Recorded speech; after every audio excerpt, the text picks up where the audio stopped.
With insider trading and possible racism, this was a British political controversy that occurred in 1912. Allegations were made that highly placed members of the Liberal government under Prime Minister Hugh Asquith had profited by improper use of information about the government's intentions with respect to the British Marconi Company.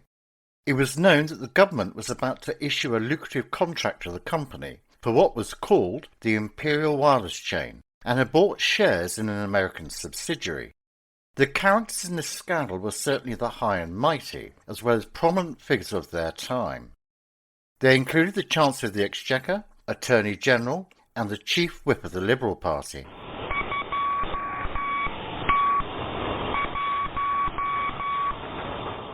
It all starts at the dawn of the age of wireless in 1895, as an Irish-Italian inventor called Guglielmo Marconi discovers and develops a new communication system called telegraphy.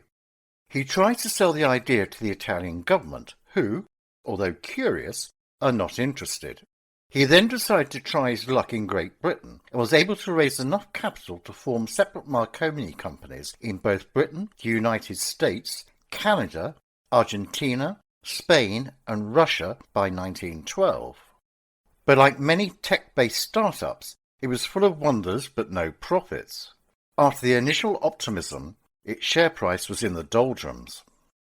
Hugh Asquith, the Prime Minister of the Liberal government, had been urged by senior members of the military to set up a British Empire chain of wireless telegraphy stations. Herbert Samuel, the Postmaster General, began negotiating with several companies who could provide this service. This included the English Marconi Company, whose managing director was Godfrey Isaacs, the brother of Rupert Isaacs, the Attorney General. It was suggested that Lloyd George, Chancellor of the Exchequer, and Rufus Isaacs had used inside knowledge to buy shares in the American company at a favourable rate. In the following year, a House of Commons Select Committee acquitted both ministers of acting otherwise than in good faith, but the reputations of both men suffered. There was a rumour that David Lloyd George had made £100,000 by buying and selling Surrey Commercial Dock shares. Surrey Commercial was one of 3 London dock companies which had been created when the Port of London was being established in 1908. It was under a scheme prepared by Lloyd George, but enacted by his successor at the Board of Trade, Winston Churchill.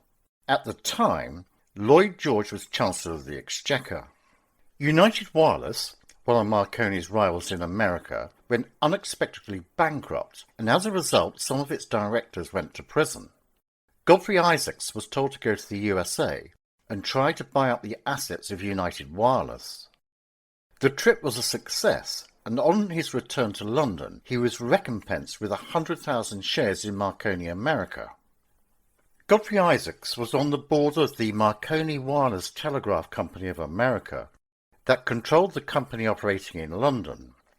Isaacs had been given responsibility for selling 50,000 shares in the company to English investors before they became available to the general public. When Godfrey returned from his trip to America, he had lunch with his 2 brothers, Harry and the Attorney General, Rufus. Despite being offered shares in Marconi America, Rufus was initially reluctant to take up his brother's kind offer. He realised that the proposed deal was not in itself illegal, but was against parliamentary rules.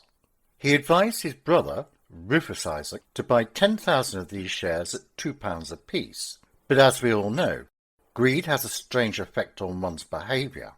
He agreed to buy 10,000 shares and offered some to 2 of his close friends, the Chancellor of the Exchequer, David Lloyd George, and the Chief Whip, Alexander Murray, who each received 1,000 shares at the same price.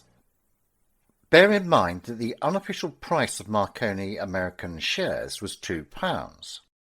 They would only have to pay 1/10 of the asking price up front, with the final settlement of the remainder at a later date. Whilst Marconi America had nothing to do with the political scene in Great Britain, Marconi UK was heavily involved with the British establishment, something that the new shareholders knew full well. On the 18th of April 1912, Murray also bought 2,000 shares for the Liberal Party. These shares were not available on the British stock market. On the 19th of April, the first day that the shares in the Marconi Company of America were available in London, the shares opened at £3 and ended the day at £4. The main reason for this was the news that Herbert Samuel, the Postmaster General, was in negotiations with the English Marconi Company to provide a wireless telegraphy system for the British Empire. Rufus Isaacs now sold all of his shares for a profit of £20,000. Whereas his fellow government ministers, Lloyd George and Alexander Murray, sold half their shares and therefore got the other half for free. Lloyd George then used this money to buy another 1,500 shares in the company. Cecil Chesterton and authors G.K. Chesterton and Hilaire Belloc were involved in a new magazine called The Eyewitness. It was later pointed out that the object of the publication was to make the English public know about the perils of political corruption. The editor alleged that Lloyd George had been dealing on the stock exchange heavily to his advantage with private political information. In 1908, Marconi met Godfrey Isaac, an experienced businessman who eventually became the CEO of Marconi.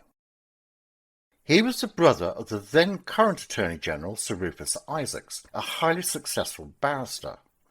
The brothers Isaacs were well-known Jewish figures, and this connection should be borne in mind when recalling this account. There had been talk for years about a chain of wireless stations connecting the major parts of the British Empire. As early as 1906, Marconi had approached the Colonial Office about such a scheme, but to no effect. A number of parliamentary committees had been appointed to look into the plan, but the idea just drifted on. But everything was to change in 1912, with the sinking of the Titanic. The signing of a key contract with the Post Office happened just after the accident. The ship sinking was proving to be an international sensation, with major inquiries for wireless telegraphy in America by the US Senate as well as the British Board of Trade, all due to the part it played in the rescue of the passengers and crew. It had certainly been a night to remember for the White Star Line, as well as the ship's builders Holland and Wolff in Belfast. The Titanic was using Marconi wireless equipment to try and rescue the survivors. The government was very conscious of the danger to the British merchant marine fleet. It needed to show that something worked on the stricken liner, and hence the need to demonstrate a British product that actually did its job. At sea level, the human eye can only see up to 30 miles on a clear day. At the time, with wireless telegraphy and Morse code, you could communicate around 300 miles or more, even up to a couple of thousand miles with the right atmospheric conditions. This was between another ship or to land. Marconi sold his earliest systems to lighthouses and ships, which could not access the cable network, and yet had most need of rapid communication. By the time of Titanic's maiden voyage in 1912, most passenger ships operating in the North Atlantic had a Marconi installation staffed by Marconi Company operators who could send between 10 and 12 words a minute. As well as communicating with other ships and the shore, they also relayed passengers' messages. Titanic was fitted out with some of the best wireless equipment available, but there was not yet an established practice of keeping a clear channel for emergencies. The channels were open to everyone at the same time, and consequently wireless operators were transmitting over the same frequency as other ships, and the channels were jammed with passenger communications. On most ships there was only a single wireless operator, who worked a long shift and then closed down for the night. The International Radio-Telegraphic Convention, which came into force in 1908, had agreed on SOS, 3 dots, 3 dashes, 3 dots, in Morse code. It was the international distress signal. But CQD, the Marconi Company's distress signal, was still widely used. Soon after the disaster, it was agreed that passenger ships had to set a permanent 24-hour radio watch, use the same wavelength to transmit signals, and maintain radio silence at regular intervals to listen for distress calls. Marconi was already established as a celebrity, synonymous with the wireless itself, but the rescue of passengers and crew from the Titanic conferred heroic status on him and his invention. The story garnered publicity for wireless technology that cemented the commercial success of his company. The price of all shares in the Marconi Group from Russia to the United States rose spectacularly. Hugh Asquith, the Prime Minister at the time, had been urged by senior members of the military to set up a British Empire chain of wireless telegraphy. Herbert Samuel began negotiating with several companies who could provide this service. This included the English Marconi Company, whose managing director was Godfrey Isaacs, the brother of Rufus Isaacs. On the 19th of July, 1912, Herbert Samuel announced that a contract had been agreed with the English Marconi Company.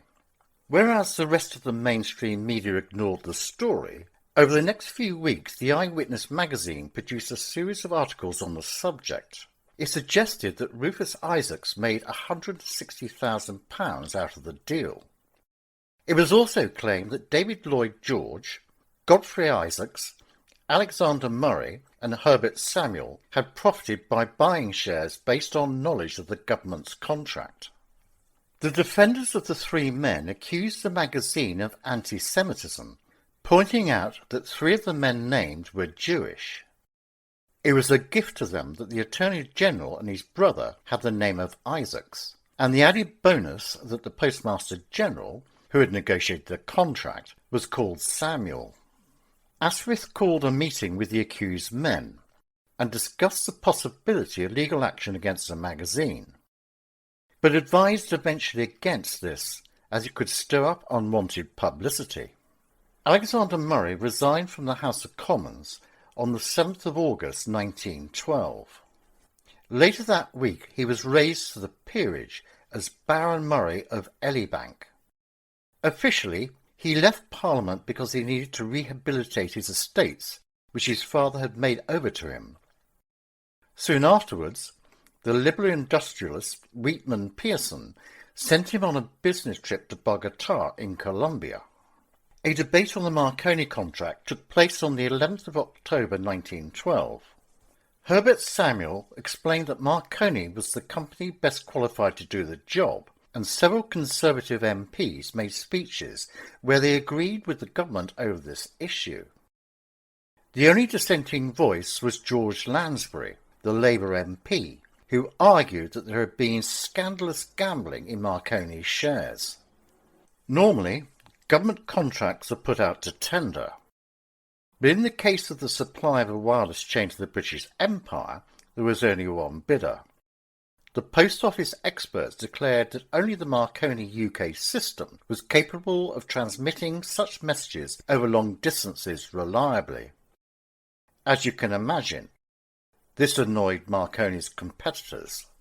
The contractor was the Post Office, and it was run by Herbert Samuel, who was Jewish. Conspiracy theorists had a field day, as they were able to concoct a story involving not just insider trading, but of securing government contracts by a sinister group of Jewish interests. As is normal in these circumstances, the story was initially ignored by the mainstream media, and only picked up by minority journals. Two themes emerged from what could be described as a conspiracy theory.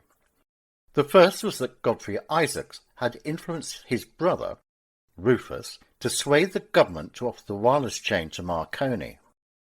The second was that a group of government ministers had formed a Jewish conspiracy to manipulate Marconi's shares on inside information. The first to write about it was W.R. Lawson, formerly editor of the Financial Times, and writing about the Empire wireless chain across the British Empire for the publication called Outlook. The following quote gives a flavour of doubts about the business practices of Marconi. The Marconi Company has from its birth been a child of darkness. Its relations with certain ministers have not always been purely official or political. If its business affairs are not official or political, then what are they? If we return to the atmosphere of pre-1914 politics, we see a distaste of foreigners, and particularly Jewish ones. Two other publications wrote articles on this matter. The first was Le Matin, which mentions Lloyd George, Rufus Isaac, and Herbert Samuels. The latter had nothing to do with the share-buying scandal, and the paper was forced to make an apology after government ministers took a stand. Their barristers were major players in the unionist movement, and their use was to prevent them embarrassing the government over Ireland. The second was more interesting. Eyewitness was the private eye of its day. It was founded by Hilaire Belloc and G.K. Chesterton. The then editor was Cecil Chesterton. He viewed life through Roman Catholic eyes, and was certainly anti-Semitic. Given that three of the protagonists, Rufus and Godfrey Isaacs and Herbert Samuel, were Jewish, you can guess the journal's editorial stand. Its August edition was the first one to mention the phrase Marconi Scandal. Cecil Chesterton was openly stating that they had uncovered a Jewish conspiracy to rig the tender for the Empire's wireless chain with just one supplier, and presumably overpriced. Unlike the Le Matin affair, the ministers did not act, but Godfrey Isaacs sued Cecil Chesterton for criminal libel. Eyewitness, like many publications of its type, got most of the story right. But to use the old hackneyed phrase, over-egged the pudding. Hence the trip to court. People generally may have this rather naive belief that provided you tell the truth, you cannot be done for libel. The key point is not the truth, but whether you are besmirching the defendant's position with regard to those of so-called right-thinking people. To make matters worse, Cecil faced the prospect of jail time. In the end, Godfrey won his case, and Cecil was ordered to pay £100. This was paid by his supporters, and the next edition kept up its attack on government ministers. Following gradual outrage from the public, press and parliamentary opposition, Prime Minister Asquith eventually set up a committee that would assess the allegations of insider dealings. During the investigation, Isaacs, Murray and Lloyd George acknowledged their purchasing of the shares in the Marconi Company of America. However, they also demanded that neither one had invested in a company which was directly contracted by the government. In the meantime, Parliament was enjoying its summer recess, and in the next session a committee was formed to investigate these accusations. Given the situation of a hung Parliament, the committee had 6 Liberals, including the chairman, Albert Spicer, 2 Irish nationalists and 1 Labour MP, which provided a majority over 6 Conservatives. The committee took evidence from witnesses for the next 6 months, which caused the government a great deal of embarrassment. During the House of Commons investigation, the 3 accused Liberal MPs admitted that they had purchased shares in the Marconi Company of America. However, as David Lloyd George pointed out, he had held no shares in any company which did business with the government, and that he had never made improper use of official information. On the initial debate on the scandal, Rufus Isaacs spoke on behalf of Lloyd George and Alexander Murray as follows. Never from the beginning have I had one single transaction with the shares in that company. He also mentioned that the others were in the same position, but no mention of which company. As long as you have the backing of the Prime Minister and the party, you are safe, as it was to prove here. The Prime Minister in a June debate on the scandal completely exonerated his colleagues. What made this situation slightly more difficult for the majority on the committee was the behaviour of Alexander Murray. He had recently resigned as Chief Whip for health reasons and had been elevated to the House of Lords. Murray was unable to appear before the Marconi inquiry because he was still in Bogota on an extended trip to South America and did not arrive back into the UK until early 1914. During his absence, it was revealed that he had purchased additional shares for the Liberal Party. It was revealed that Murray had not only purchased 2,500 shares in the American Marconi Company, but had invested £9,000 in the company on behalf of the Liberals. Percy Illingworth, the new Chief Whip, denied knowledge of these shares. Asquith was also aware of these share dealings, and this explains why he was so keen to cover up the story. But a key point was whether Rufus Isaac and Lloyd George had misled Parliament. During the inquiry, Isaacs testified that he had bought shares in American Marconi and sold some on to Lloyd George and Lord Murray. It was not made public during the trial that these shares had been made available through Isaac's brother at a favourable price. The factual matters were at least partly resolved by a Parliamentary Select Committee investigation. All found that ministers had purchased shares in the American Marconi Company, but while the Liberal members of the committee cleared the ministers of all blame, the other members reported that they had acted with grave impropriety. The committee was hopelessly split, with only the Tories facing the combined might of the Liberals, Nationalists and the newly formed Labour Party. As a consequence, there were two reports. On the 30th of June 1913, the Select Committee provided their reports on the Marconi case. The report claimed that no minister had been influenced on the discharge of his public duties by an interest he might have had in any of the Marconi or other undertakings, or had utilised information coming to him from official sources for private investment or speculation. The minority report, penned by Lord Robert Cecil, has the following piece on the behaviour of the Attorney-General, Rufus Isaacs. By doing so, he placed himself, however unwittingly, in a position in which his private interest or sense of obligation might easily have been in conflict with public duty. The report also censured Lloyd George and the Chief Whip Alexander Murray for the same reason. But politics, like time, is a relative concept, and the majority report, on the other hand, gave a very different conclusion to the behaviour of the three men as follows. All ministers concerned have acted throughout in the sincere belief that nothing in their action which would in any way conflict with their duty as ministers of the Crown. Even if the Marconi system was the best, why was it not put out to tender to show its superiority? The Liberal government was committed to free trade, and therefore this was not in keeping with its principles. The Marconi Scandal led many to draw unfavourable conclusions about corruption in British politics. It is believed that Lloyd George's role in the scandal brought it to press and public attention. The scandal centred mostly around three Liberal ministers, who allegedly profited from an impending government tender. The armed services used radio extensively during the First World War. Marconi's wireless telegraph company supplied much of the equipment and was responsible for important technical developments. There was widespread fears of Marconi monopoly, and in 1919 the United States government forced the transfer of Marconi's US stock to the Radio Corporation of America, RCA, controlled by American shareholders.